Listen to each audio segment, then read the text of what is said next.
Don Adams, Ed Asner, Bob Denver, James Doohan, Barbara Eden, Florence Henderson, Judd Hirsch, Davy Jones, Jerry Mathers, Marion Ross, Jaclyn Smith, and Loretta Swit. And I'm your host, Gary Owens. Where did all the clothes come from that were on the island? Only been asked that about 100,000 times. Well, we never explained it. We didn't explain anything.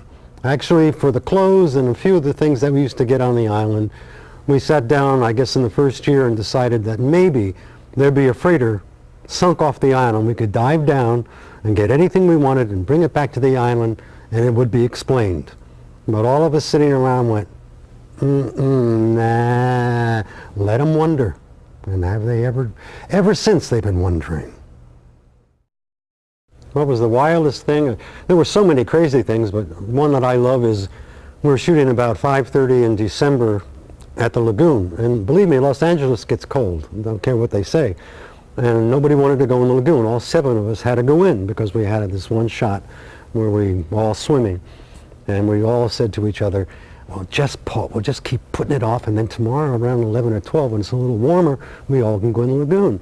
So they kept trying to get all 7 of us together, and they'd say, oh, he went to the bathroom, or she's over there, and they just kept putting it off. And we're just getting close enough, the sun's going down, so we can't shoot it. And all of a sudden we hear a voice from the lagoon, oh, come on in, the water's fine, it's just like my backyard pool. And there's Natalie Schaefer, Mrs. Howell, treading water in the middle of the lagoon, with her hat on, everything. And we all just went, didn't you tell her? And we all went, no. And I had to ask Alan Hale just to pick me up and throw me in the lagoon. I wasn't about to walk slowly, which is the worst, into cold water. And he just goes, okay, Bob, whoop, whoop, splash, and I was in. Well, we were very fortunate from the beginning of our show to meet all the astronauts at that time. I remember we were shooting 2nd Unit up near Las Vegas, the airfield up there, and that's where the astronauts trained. Because a lot of them, well, all of them were scientists, and they didn't necessarily know how to fly a plane. So they had to come out there and learn how to fly their little jet. They each one had their own personal little jet, which I took a picture and I had so much fun. And Chuck Yeager was there. He was the head of that department. And at one point, we went into a room, and it was lined with men, all dressed the same. They had black slacks on and black turtleneck sweaters. And we looked around the room, and Chuck Yeager said, take a good look, because one of these men is going to the moon, or all of them are. And of course, at the time, it was sort of, we said, oh, that's nice, but we didn't really, we knew they were working on it, but you never think they're really going. And then you think when they are there, you did meet them. And it's thrilling. We also shot in Houston, and at the time they took us through the facility there. We saw them training underwater. And at one point, we were told, when we were walking through, do not deviate from the path. You may not get off, because everything was hush-hush secret kind of thing. It had all kinds of equipment there. And as we were walking along, I heard, Barbara, come on down here, come on down here. And I think it was Neil Armstrong was down in the moon landing vehicle, you know, that little thing that they landed on in the moon. And he said, come on down, and I said, I can't.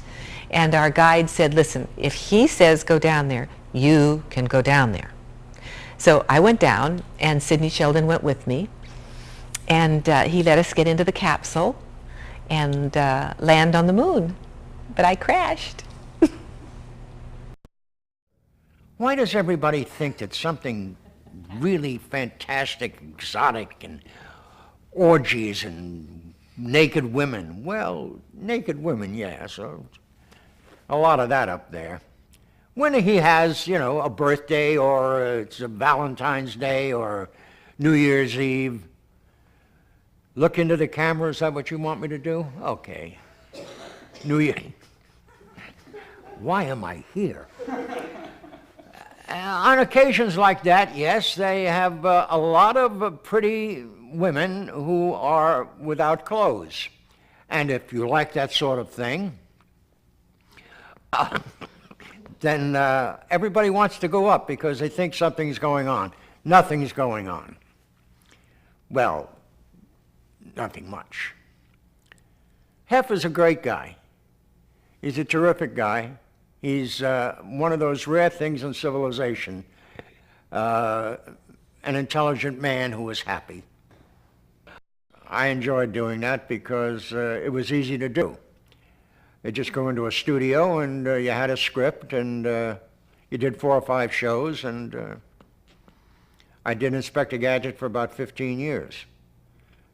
And Tennessee Tuxedo was a long time ago. Tennessee Tuxedo will not fail. All right, Chumley, let's go see Mr. Whoopi. Go, go, Gadget-ons. I often wondered why I ever did that.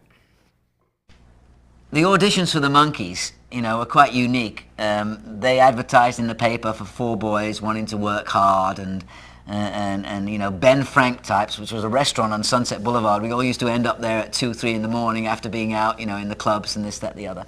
And there was a lot of long-haired weirdos, and that's what they called the Monkees in those days. We really didn't have very much hair. It was just, you know, it was new to the American audience. Obviously, I was used to it because all the boys had the Oliver haircuts, the Beatle haircuts, whatever you want to call them.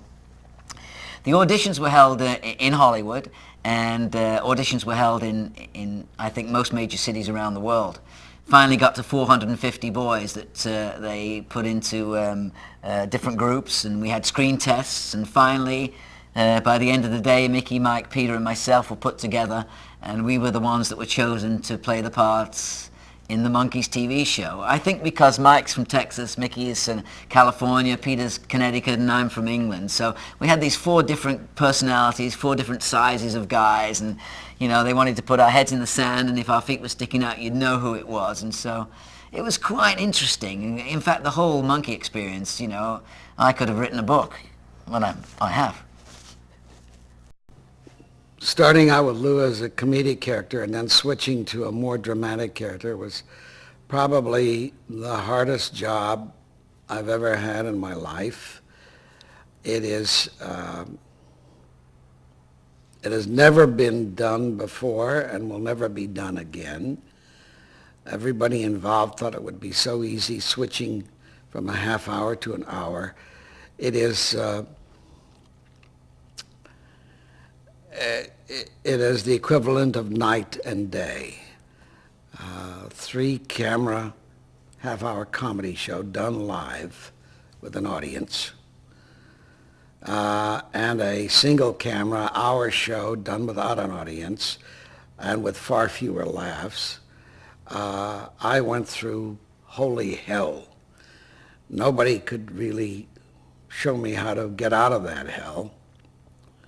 And it took at least 1.5 years before we could make that transition, and before I realized that that they're 2 different mediums, and you can't try to do the same thing. So my character changed radically from one show to the next, and I went, as I said, through a lot of hell, trying to retain the character I had done as the half-hour character, and getting a hernia, trying to achieve that